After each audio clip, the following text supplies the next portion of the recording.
classic hard decision. Charmander, the awesome fire type that evolves into an epic dragon looking Pokemon. Squirtle, the cute turtle Pokemon that evolves into a bigger turtle. And finally Bulbasaur, strategically the best starter in this game, with it being super effective against the first two gyms. This choice is a hard one.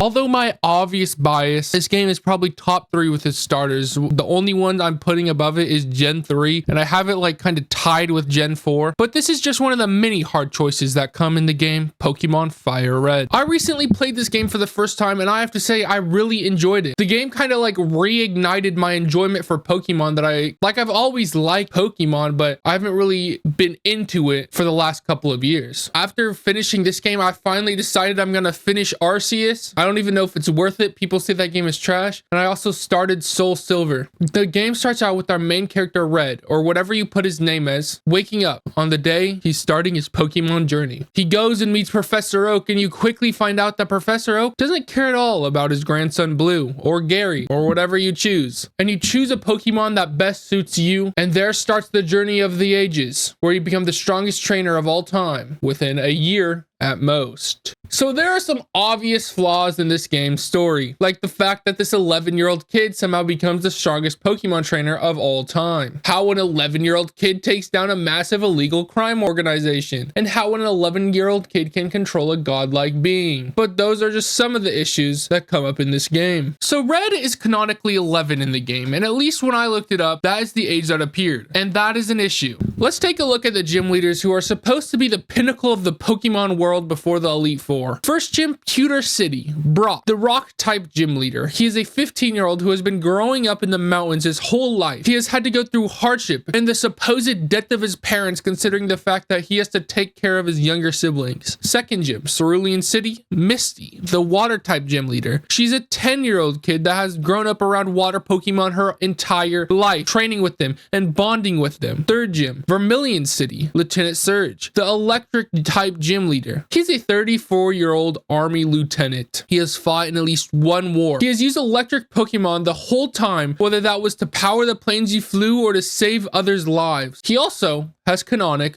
PTSD. Fourth gym, Celadon City. Erica, the grass type gym leader. She's a 20 to 22-year-old battle-inspired trainer. She's been catching Pokemon she finds beautiful her whole life, and she's respected in Celadon City for her battle prowess. Although she is quiet, she is a fierce competitor. Fifth gym, Fuchsia.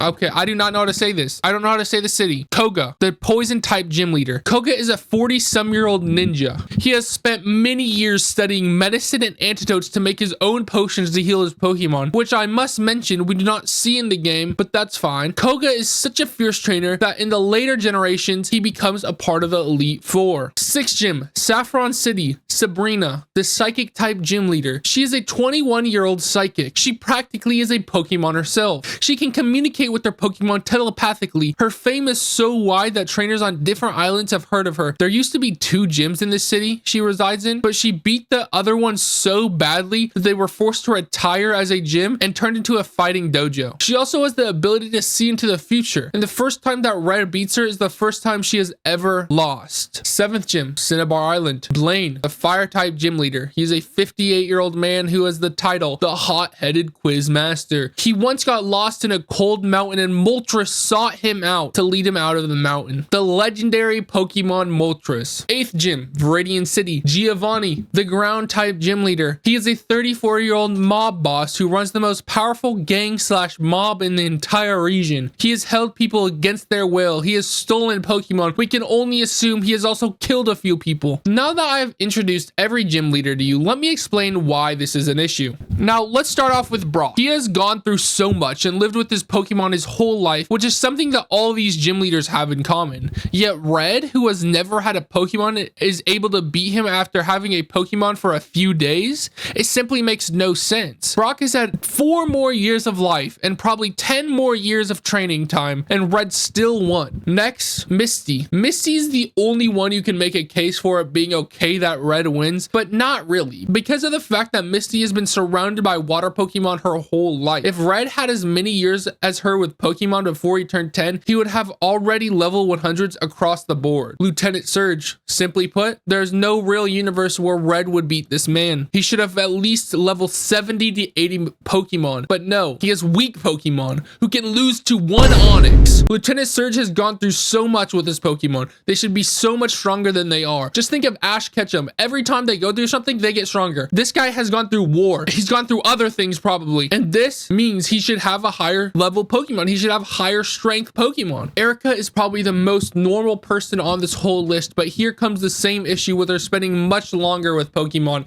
And the fact that she loves battle means she would constantly be seeking it out, which means her Pokemon should be a higher level because of her constantly seeking out battle and her leveling up from those battles. Koga, I mean, for the love of God, are we serious? A real life ninja with a specialty in Pokemon medicine? I get why his Pokemon are a stupid high level, but the fact that he knows so much about Pokemon should be more than enough to beat this child who barely knows anything. Sabrina, she can literally see the future. She has never lost to anyone ever. How is that possible with there being significantly stronger like the ones in the Elite Four? It makes sense she shouldn't lose, which means her Pokemon should be a higher level, which means she shouldn't lose to this child. Blaine, I mean, he is ancient. His Pokemon should reflect his age with their level. I don't think Pokemon die like real life pets of getting old, so they should simply all be at level 100. And he was personally scouted by Moltres, meaning he should be a strong trainer. And finally, Giovanni, the one that possibly makes the least sense out of all the gyms, because you fight this man multiple times throughout the games, and he is most likely always higher level than you, meaning he levels just as fast, if not faster than Red. What was he doing before Red started? Nothing. It can't be nothing though. I mean, he built the biggest mob in the region. How would that make any sense? So what was the point of all this yapping about gym leaders? The point is simple. The world does not start before Red starts training. I mean, it's that simple. Red starts his Pokemon journey and it's like everyone else suddenly starts at the same time, because if they started when they are stated to have started, then they would have significantly higher level Pokemon and overall just be better trainers. Realistically, if Pokemon was in the real world, every gym would be level 100 Pokemon, and you could not even start your Pokemon gym journey until you have a full team of good Pokemon level 100. Now, I know that isn't realistic for a game because no one would want to get a team of full level 100s before they even start fighting gyms, but they got to make the gyms more realistic. There should never be a level 15 gym leader. I'm sorry, but it's true. Or maybe you can make it like the G League, you know? Make the level 15 gym leader be counted as not a real gym, because no real gym leader should have that low level of Pokemon. And this point leads perfectly into my next point, under leveling. Now let's get into the actual game, because all of that jibber jabber before was just about the lore and why it doesn't work. My Pokemon team that I beat the Elite Four was Blastoise, Arcanine, Snorlax, Dragonite, Rhydon, and my least proud Pokemon, but Zapdos. And that is because it is almost impossible to get past level 45 without grinding for hours upon hours. This was my team's level for the Elite Four and Champion. My highest level was my Dragonite, and that is only because I actually wanted to evolve him. I used all of my rare candies I got throughout the game to get him to level 55 so that I had it by the end of the game, because if I didn't do that, I wouldn't have gotten Dragonite. I would have been left with a Dragonair. My next highest was tied between my Blastoise and Zapdos, both at level 50. Blastoise was only this high because he was the Pokemon I used the most throughout the game, and Zapdos spawns at level 50. And the rest of my Pokemon were anywhere from level 43 to 48. And I'll admit, my team was good. You know, they were all good Pokemon. That is the main reason I was able to beat the Elite Four and Champion at the low level I was. But imagine you don't use quote unquote good Pokemon, right? I had a Farfetch'd on my team for the longest time, literally all the way up until the Elite Four, because it could use Cut and Fly, and this Pokemon would not be able to compete 10 levels below its opponent. I don't know if it's just me, but I don't like running around for hours upon hours fighting the same trainers over and over again for a few more levels. That's just not what I want to do with my time. I feel like you should have all your Pokemon by the 8th gym at the very latest. Dragonite should be evolved by the 8th gym. If you have a Pokemon that evolves at level 55, just make the gyms higher level and make the XP multiplier higher. I don't feel like it's that difficult. My Farfetch'd was only level 33 post 8th gym because I had focused on leveling my other Pokemon this whole time, and still they were barely in their late 40s. The Pokemon franchise tried. That is all I can say. Did they try hard? No, but they definitely gave it a try. The item that allows you so that you can re-battle trainers is a good idea if there are any trainers worth grinding, because there are none. If you want to grind trainers, your only option is to go to one island and battle a group of 4 trainers near the spa. If you have never played the game before or forgot what level these trainers are, I want you to take a guess. And take in the fact that the champion has 2 level 60 Pokemon, so you would think you want all your Pokemon to be at least around level 50. 37. That is the level of the trainer's Pokemon. You would have to fight these trainers for hours, literal hours, to get anywhere close to a natural level 60. I just want to know where Blue trained, because he clearly found a secret spot that we didn't reach. The other options for training is just refighting the Elite Four over and over again while you slowly grind levels. And every time you fight them, you have a chance to beat them. This is how I did it. This is actually how I won the championship. I was grinding levels in Elite Four, and then I realized I got to the last member and I decided I needed to lock in. So I started to use my items like potions and revives, and my Pokemon were powerful enough and barely high enough level to beat the champion. And now personally, I think this option is way better choice for leveling, but that is only because I use Zapdos. And Zapdos is perfect for the first Elite Four member. So I was able to win 90% of the time with just Zapdos, and I would use XP share to level up my lower level Pokemon. But if you didn't choose Bulbasaur, or you're against using legendaries on your team like I know most people are,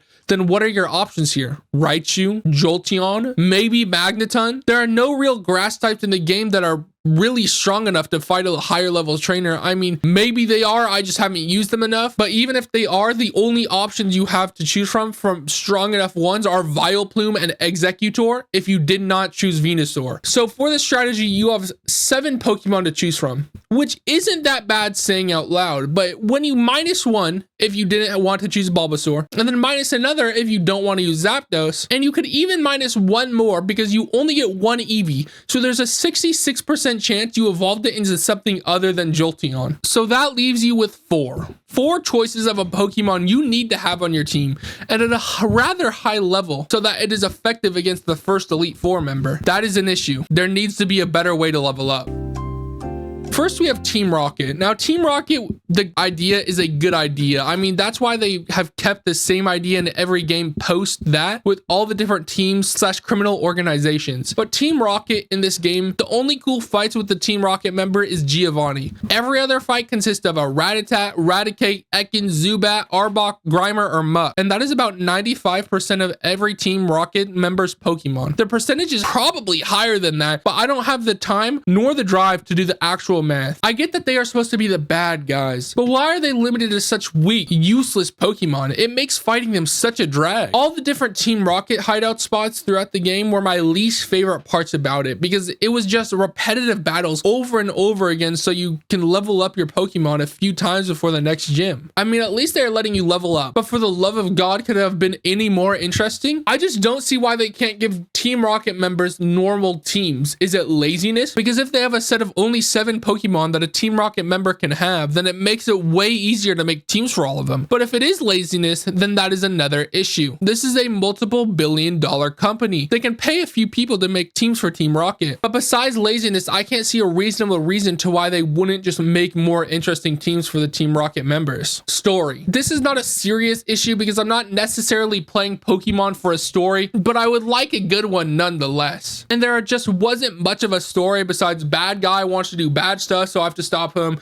and also your rival doesn't like you. I have yet to play Black and White 2, but I hear that that game has the best story, and I can't wait to get to that game. I think it will enhance the game greatly. Now, it is entirely possible that I missed a huge part of the story, but if that was the case, then that is another issue. Huge story aspects should be important to the story, and they should be things you can't miss. Although this is a whole video of me hating on the game, I had a really good time playing it. I love Pokemon. I love the idea of Pokemon, the world of Pokemon, everything about Pokemon. I just think that some things could have been better, and this is that. Game itself is awesome. If you have yet to play it, I really recommend it. At the beginning of writing this script, I said I was starting Soul Silver. By the time I'm writing this part of the script, I am 6 badges in. So if you did enjoy this video, leave a like and comment, and I will make sure to make a part 2 on Soul Silver once I complete it. Thank you all for watching this video. I hope you have a great day. Goodbye.